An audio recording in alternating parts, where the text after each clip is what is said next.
बिस्मिल्लाहिर्रहमानिर्रहीम। Dear students of 10th class, हमारा first chapter जो है विद न्यूमेरिकल जो है वो ख़त्म हो चुका है। हमने लास्ट टाइम जो है उसके लेक्चर न्यूमेरिकल का ही था। अब सेकंड चैप्टर शुरू करेंगे एंड चैप्टर में 11 सेकंड चैप्टर जो 10th क्लास का है वो है transfer of thermal energy. First one topic देखें, ये हमारे पास है कंडक्शन। कंडक्शन क्या होता है कि basically transfer of thermal energy क्या है। ट्रांसफर क्या होता है कि एक जगह से दूसरी जगह चले जाना। और थर्मल एनर्जी मैंने बताया हुआ है फर्स्ट चैप्टर में भी। थर्मो का मतलब जहां पे भी आ जाएगा इसका मतलब हो जाएगा हीट। इसका मतलब हो गया कि हीट एनर्जी का एक जगह से दूसरी जगह जाना जो है वो ट्रांसफर ऑफ थर्मल एनर्जी कहलाता है। अब किस तरीके से जो है वो एनर्जी आगे ट्रांसफर होती है, थर्मल एनर्जी ट्रांसफर कैसे होती है, इसके तीन जो है वो मोड्स हैं। मोड्स क्या है, ये मेथड है, ठीक है। तीन तरीके से होती है, कंडक्शन, कन्वेक्शन और रेडिएशन। एक कंडक्शन है, एक कन्वेक्शन है और एक रेडिएशन है। कंडक्शन जो है ये एक ऐसा प्रोसेस होता है जिसमें हीट एनर्जी ट्रांसफर होती है to the direct contact between the particles in a material. Basically conduction is the mode of heat transfer in which heat is transferred from one place to another due to the molecular vibrations। Molecule जो है वो vibrate करते हैं, vibrate करते करते ये अपनी जो है वो एनर्जी आगे ट्रांसफर कर देते हैं। मॉलिक्यूल्स अपनी जगह नहीं छोड़ते बल्कि अपनी ही जगह पे ही वाइब्रेट करते हुए एनर्जी आगे ट्रांसफर करते हैं। अब आपने पीछे पढ़ा हुआ है स्टेट्स ऑफ मैटर में, एक सॉलिड है, सॉलिड फॉर एग्जांपल ये सॉलिड है, उसके ये पार्टिकल्स है छोटे छोटे से, they are closely packed, they are so closely packed that there is no intermolecular space between them। बिल्कुल करीब करीब होते हैं। जब इनको हीट किया जाता है, गर्म होते हैं, तो इनके इस पार्टिकल्स की काइनेटिक एनर्जी इंक्रीज होती है। जब ये इंक्रीज होती है तो पहले ये वाइब्रेट करते रहते हैं ऐसे ऐसे, जब इंक्रीज होगी तो ये ज़्यादा तेज़ी से वाइब्रेट करेंगे। जब ये ज़्यादा तेज़ी से वाइब्रेट करेंगे तो एक वाइब्रेट करता हुआ दूसरे को एनर्जी देगा, दूसरा थोड़ी देर के बाद तीसरे को एनर्जी देगा, तीसरा चौथे को एनर्जी देगा। ऐसे पार्टिकल टू पार्टिकल जो है वो एक जगह से दूसरी जगह ट्रांसफर कर जाती हैं। ये सॉलिड्स में होता है। लिक्विड्स में कंडक्शन नहीं होती क्योंकि उनके पार्टिकल्स कंपैरेटिवली दूर होते हैं एज कंपेयर टू सॉलिड, इसलिए उसके अंदर कंडक्शन का प्रोसीजर नहीं होता। कंडक्शन जो है वो होती ही सॉलिड्स के अंदर है, ये लिक्विड्स के अंदर नहीं हो सकती।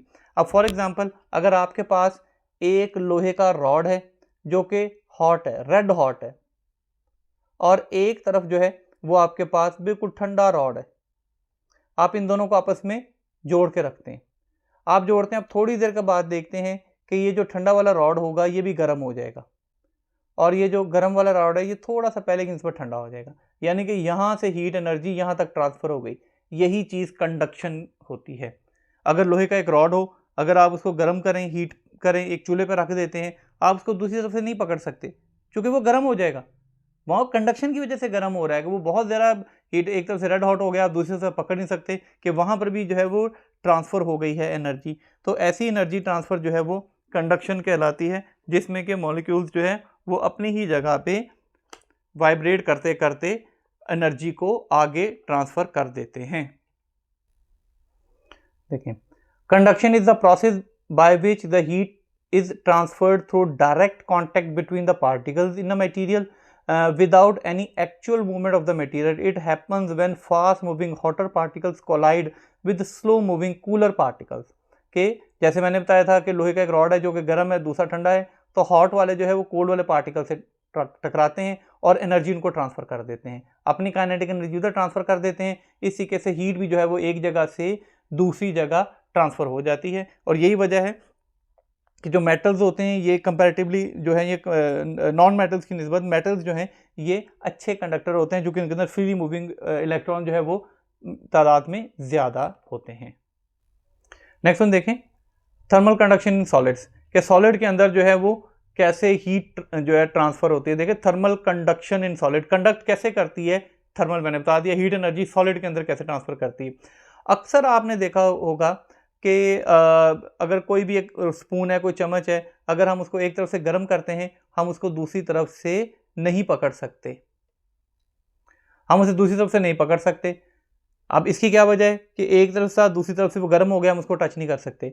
लेकिन जितने भी कुकिंग यूटेंसिल्स होते हैं, खाने के बर्तन, पॉट वगैरह, वो सारे के सारे जो है वो स्टील के बनाए जाते हैं, लेकिन उनके जो हैंडल्स होते हैं पकड़ने के लिए वो या तो प्लास्टिक के होंगे या फिर वो लकड़ी के होंगे, वो किसी भी मेटल के नहीं होंगे, क्योंकि अगर वो मेटल के होंगे तो वो इतने गर्म हो जाएंगे कि आप उनको पकड़ ही नहीं सकेंगे, क्योंकि वहाँ से भी फिर वो एनर्जी जो है आगे उनकी काइनेटिक एनर्जी ट्रांसफ़र हो जाती है। So the different side material transfer heat in different ways, both metals and the non metals can conduct heat but metals are typically much better at it.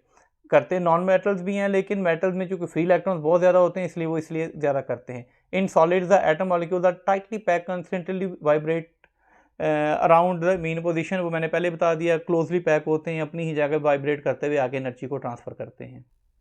Next देखें convection in liquids and gases, के liquids और gases के अंदर convection. सबसे पहले समझ लें convection क्या होती है।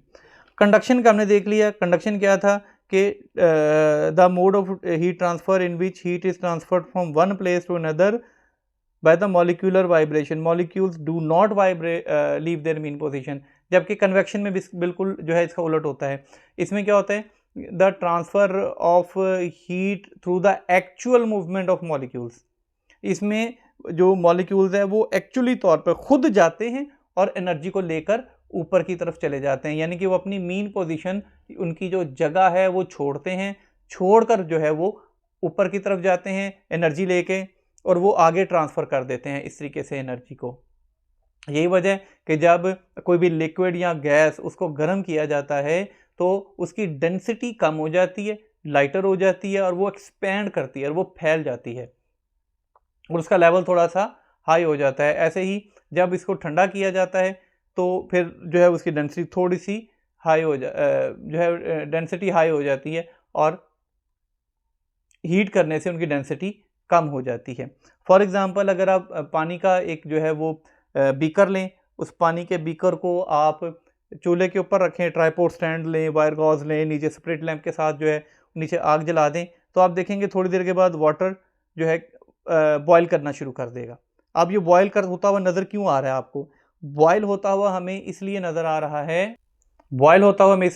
रहा है कि यहाँ पे स्प्रिट लैंप के करीब करीब जो नीचे नीचे पानी है वो ज़्यादा हीट एनर्जी गेन कर रहा है। ये हीट एनर्जी गेन करने की वजह से वो लाइटर होता है और वो ऊपर की तरफ उठ जाता है। अब यहाँ पे जो स्पेस खाली होती है, ऊपर वाला जो पानी है वो नीचे की निस्बत ठंडा होता है, नीचे तो बहुत गर्म होगा चूँकि इन कॉन्टैक्ट है, तो वो ऊपर चला जाता है, ऊपर वाला नीचे आ जाता है। थोड़ी देर के बाद ये ज़्यादा गर्म हो जाता है, ये ऊपर चला जाता है। जब ये प्रोसीजर बड़ी, क्योंकि मॉलिक्यूल्स होते हैं, काइनेटिक एनर्जी बम्प करते हैं आगे की तरफ, जब ऐसे तेज़ी के साथ बम्प करते हैं ऊपर की तरफ नजर जाते हैं तो आपको वाटर जो है वो बॉयल करता हुआ नज़र आता है। अब ये जो सेम प्रोसीजर है ये एयर के अंदर भी कन्वेक्शन करंट्स प्रोड्यूस करता है। कन्वेक्शन करंट का क्या है कि पीछे हमने पढ़ा था स्पेसिफिक हीट कैपेसिटी वगैरह, तो ये यहाँ पे जो ज़मीन है ये जब दिन का टाइम होता है तो ये बहुत गर्म हो जाती है, एयर की निस्बत ज़मीन ज़्यादा गर्म होती है, तो लिहाजा जो हवा नीचे होती है ये ऊपर की तरफ चली जाती है, ऊपर से ये स्पेस खाली होती है थोड़ी सी, तो ठंडी हवा उसकी जगह लेने के लिए आती है, थोड़ी देर के बाद ये भी गर्म होकर ऊपर की तरफ चली जाती है। तो ऐसे में जो है ना वो कन्वेक्शन करंट्स प्रोड्यूस होती हैं। अब ये कन्वेक्शन करंट जो है ना वो बड़ी ज़्यादा यूज़फुल होती हैं।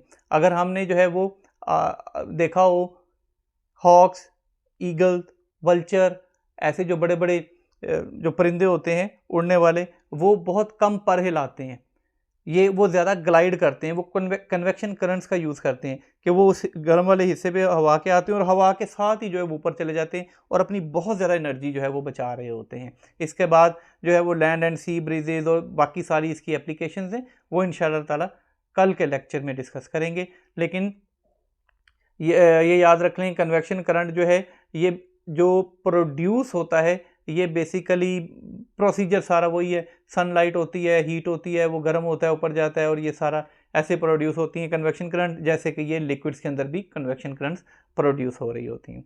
होपफुली आपको आज का लेक्चर समझ आया होगा। फर्दर मोर अगर किसी किस्म का कोई क्वेश्चन, कोई क्यूरी है तो आप कमेंट सेक्शन में पूछ सकते हैं। हमारे चैनल को लाइक करें, सब्सक्राइब करें ताकि आपको जो है वो लेटेस्ट वीडियोस मिलती रहें। बहुत जल्द इंशाल्लाह ताला केमिस्ट्री की वीडियो भी अपलोड होना शुरू हो जाएंगी और उसके बाद first year federal board, Lahore board और बाकी सारी वीडियोस भी इसी चैनल से इंशाल्लाह ताला आपको मिलेंगी। Thank you very much.